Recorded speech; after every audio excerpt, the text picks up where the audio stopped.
Previously on Trip the Road.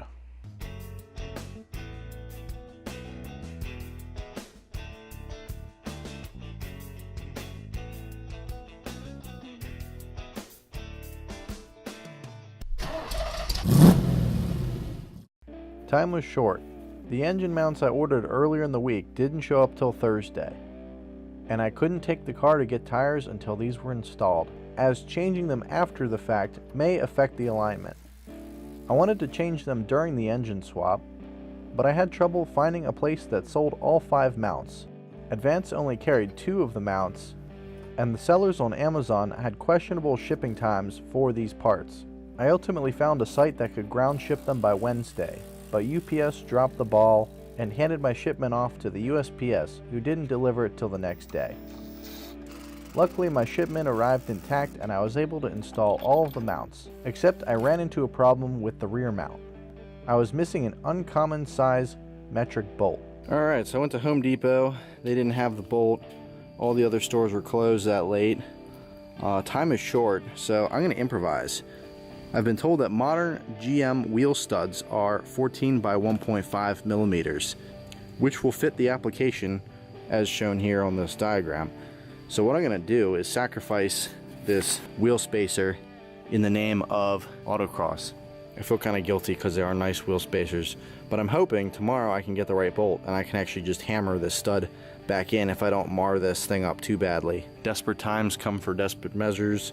No one's bought these off of Facebook Marketplace because everyone hits the I'm interested button and then they never show up. So I guess it's becoming part of this project at this time. That actually came out way easier than I expected. The good news is the threads fit the parts that I was trying to bolt together. The bad news? There was no way to thread the bolt in without getting it stuck in there, or without making further modifications, which will permanently ruin the wheel spacer stud. Okay, in the name of autocross, let's permanently ruin this wheel stud. Alright, I've decided that in order to properly bolt this into the car, we're gonna have to make our own bolt. And to do that, we're gonna weld a lug nut on top of this lug stud using my Lincoln electric welder. I don't even know if these metals are steel based, but I'm hoping for the best.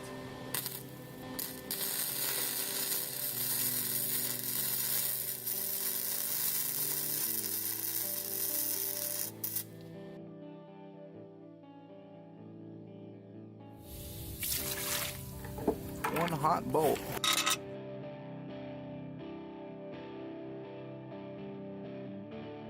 Next, I had to set the ignition timing to make sure I was getting the most power out of this engine, especially since I had 2/3 the displacement of the car I would be racing.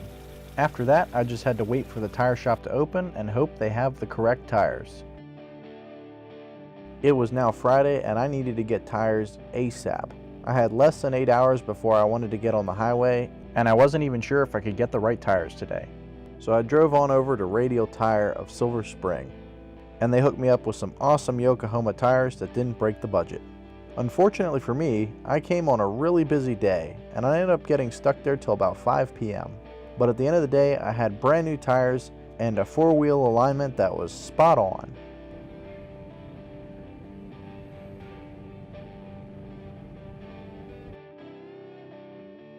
Before leaving, I also decided to replace the manual transmission fluid, since I didn't know how much fluid came out of the transmission during the engine removal process. I also wasn't sure if there was standard motor oil installed, or if someone had installed the newer Honda manual transmission fluid formula, thus my decision to completely replace the fluid as opposed to just topping it off.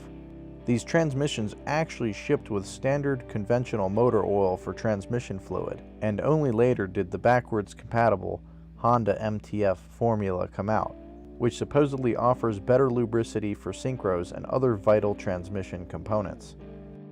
Once the transmission was filled, it was time to put everything back together and get on the road. Sunset was no more than an hour away, and I had a 6-hour drive ahead of me.